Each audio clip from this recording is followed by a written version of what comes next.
రాయలసీమ పైన చంద్రబాబు ఫోకస్ పెట్టారు. కడపలో మానాడు నిర్వహించాలని చెప్పి నిర్ణయం తీసుకుని తెలుస్తోంది. ఇక జగన్ ఇలాకాలో టీడీపీ మానాడు నిర్వహించడం అంటే చాలా ఒక పక్కా ఫోకస్ పెట్టడం కిందకే అవుతుంది. ఇదంతా కూడా జగన్ ఇలాకాలో టీడీపీ పాగా వేసేందుకు పక్కా ప్రణాళికాబద్ధంగా ఇప్పుడు మహానాడుతో మొదలు పెట్టబోతోంది. వైసీపీకి చెక్ పెట్టేలా సైకిల్ పార్టీ పండుగ నిర్వహించబోతోంది. ఇక మహానాడులో లోకేష్ కి కీలక బాధ్యతలు అప్పగించే ఛాన్స్ ఉన్నట్టు తెలుస్తోంది. సో ఈరోజు నిర్ణయం తీసుకున్నారు. ఈ విషయం పైన చాలా కీలకమైన నిర్ణయం తీసుకున్నారు. సో చంద్రబాబు జగన్ ఇలాకాలో ఫోకస్ పెట్టడం పైన ఇది ఒక సంచలనమైనటువంటి నిర్ణయం అని చెప్పుకోవచ్చు. మహానాడు అక్కడ నిర్వహించి కడపలో ఒక సంచలనం రేకెత్తించే విధంగా టీడీపీ హవా క్రియేట్ చేయాలనేది మాజీ ముఖ్యమంత్రి జగన్ కి ఒక తన మార్క్ ని చూపించాలని ఒక నిర్ణయం అని చెప్పి చాలా క్లియర్ గా అర్థమవుతోంది. ఒకసారి ఈ విషయం పైన అచ్చెన్నాయుడు మాట్లాడుకొచ్చారు. ఆయన ఏం మాట్లాడారో చూద్దాం.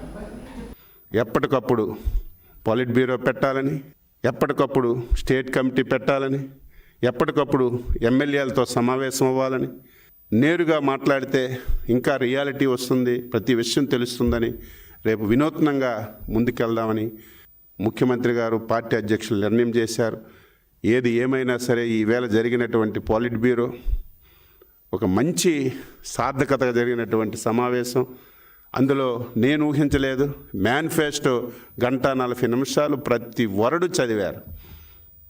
అవన్నీ చెప్పాలంటే గంట అవుతుంది. 70% పూర్తి చేశాం. రేపు జూన్ లోపు ఏవైతే సూపర్ 6లో ఇంకొక 3 హామీలు ఉన్నాయో ఇవన్నీ నెరవేరుస్తున్నాం. ఇక మిగిలింది మహిళలకి 1500 బస్సు, మిగతావన్నీ ఆల్మోస్ట్ అన్నీ. ఈరోజు డ్రిప్ ఇరిగేషన్ నా శాఖలో 5 సంవత్సరాలు డ్రిప్ ఇరిగేషన్ లేదు, స్ప్రింక్లర్ ఇరిగేషన్ లేదు, వ్యవసాయదారులకు ఒక పనిముట్టు ఇవ్వలేదు, ఒక స్ప్రింక్లర్ ఇవ్వలేదు, ఒక కొడవలు ఇవ్వలేదు, కొడవలు పిడివ్వలేదు. మళ్ళీ అవన్నీ పునరుద్ధరిస్తున్నాం. ఇవన్నీ ఈ 7 మాసాల్లో చేసాం.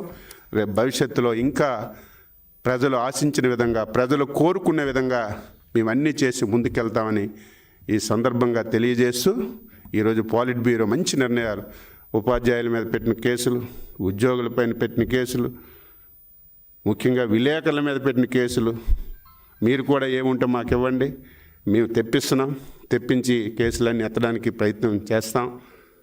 ఎవరైతే ఊచకాత కోసారో, చంపేశారో వాళ్ళు తప్పనిసరిగా ప్రత్యేక ట్రిబ్యునల్ పెట్టి తొందరగా కేసులన్నీ ఛేదించి వాళ్ళకి శిక్ష పడే విధంగా ఇటువంటి మంచి నిర్ణయాలు ఈరోజు పాలిట్ బ్యూరో చర్చించాం.